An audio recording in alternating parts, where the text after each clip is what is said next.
Well, today and tomorrow, we're gonna talk about, of all things, I made a prediction when Boris Johnson won the election that Boris Johnson would not last his term, and now I definitely think that is going to come true. His popularity, his poll ratings are have literally gone through the floor. There is no way whatsoever. Bear in mind that the Tories' main core bloc and audience that they always try to appeal to have been the most affected by the coronavirus. Do you think they're going to be forgiving come the next election? Especially if the guy in charge was responsible for what has been the death of their friends, maybe family members have lost their jobs. Do you think they're going to be forgiving? I don't think they're going to be very forgiving at all. Not only that, as we said before, a lot of these, quote, new Conservative MPs who took Labour-held areas have suddenly become very, very uncomfortable about their position.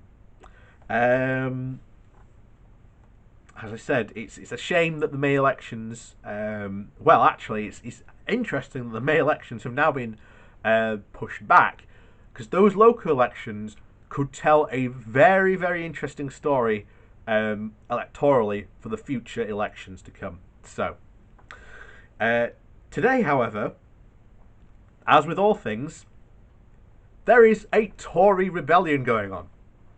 And wait a minute, Tory rebellion? I thought that Boris Johnson, you said, we heard from the Tories, was going to be the end to all this rebellion nonsense.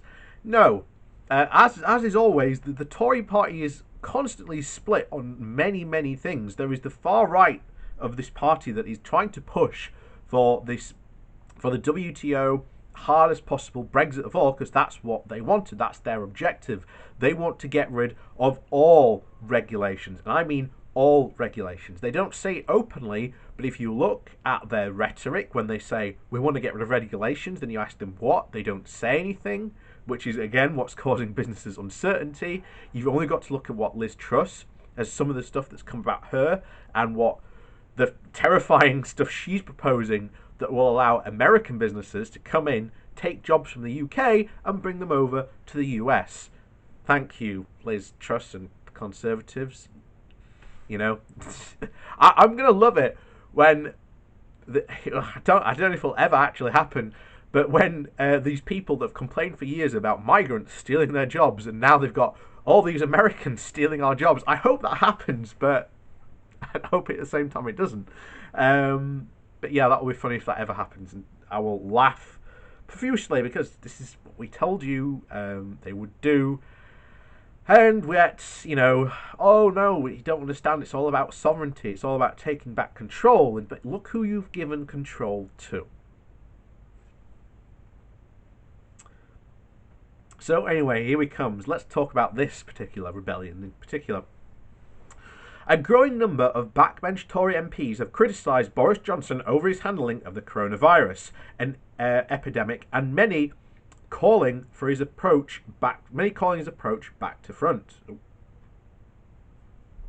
Conservative MPs told The Telegraph that Johnson has failed to keep backbenchers in the loop on government plans to ease lockdown measures, while many say he was too slow to impose certain coronavirus restrictions. Ministers and MPs were fuming when they had discovered that the Prime Minister had already pre-recorded his roadmap out of the exit speech ahead of a cabinet meeting on the topic, effectively cutting senior ministers out of the exit planning.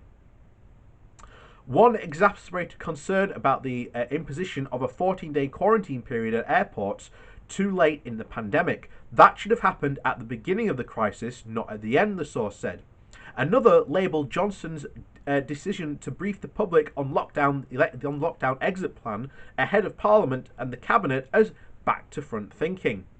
Backbenchers have also criticised the Prime Minister of ignoring difficult questions during a meeting of the 1922 committee last week. Interesting. Remember how we talked about the 1922 committee and about how much power they have um, over the Tory party, and yet Johnson is openly ignoring them. That does not spell good for his future. So MPs claimed that because the question had to be submitted ahead of the meeting, the Prime Minister was able to pick and choose which one he wished to answer. Johnson is not the only person to draw the ire of Tory MPs.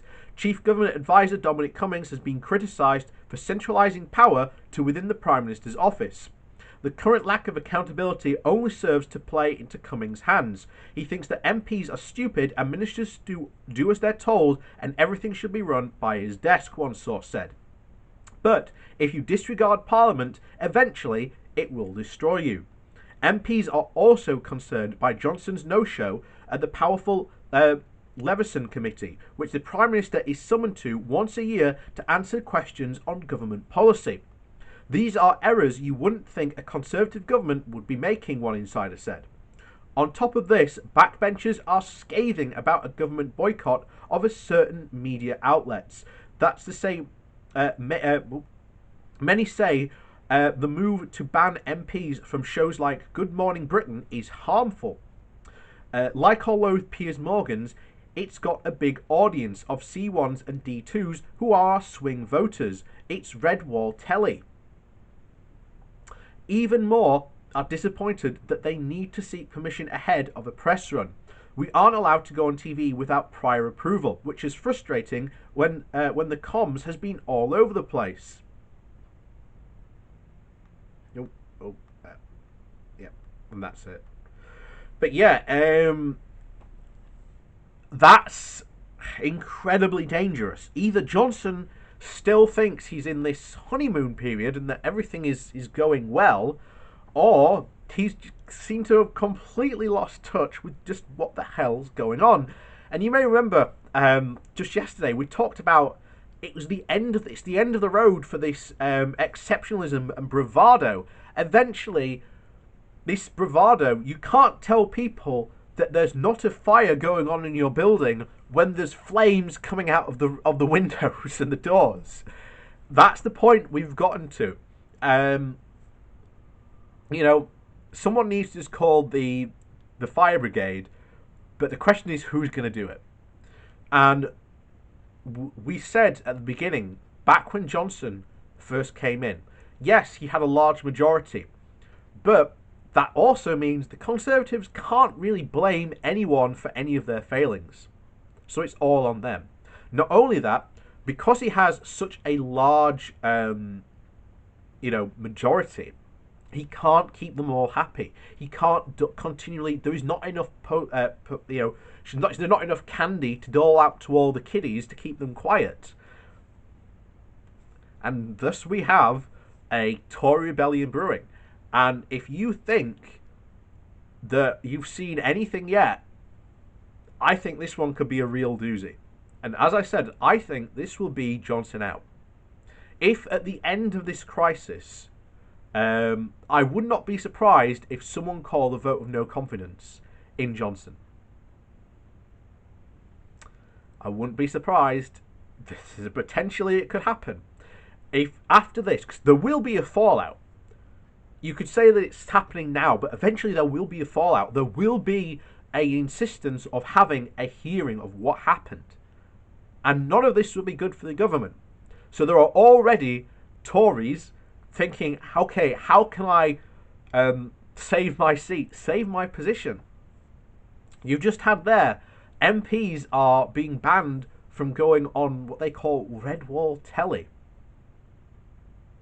So imagine you're a Tory MP who's just won a long-held Labour seat. Do you think that you might be annoyed that you're about to be a one-term MP? And all of a sudden, the house of cards starts to come falling apart. These will, I think, be very, very interesting times ahead of us.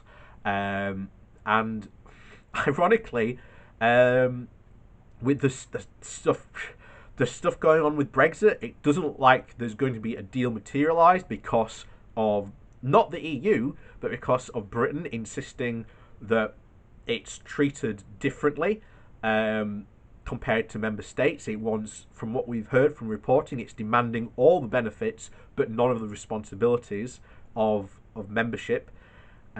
Which we told you that's what they were going to ask for. So a deal ain't going to happen. They said that they'd have a deal within a year, and if they fail to do that, and we go out on a no deal Brexit, it's going to be a nightmare. It's going to be a disaster for them, economically as well, not just like the coronavirus. It will be an absolute disaster for this country, and I think it won't be too long before you see a lot of these backbench Tory MPs going, maybe we need a extension.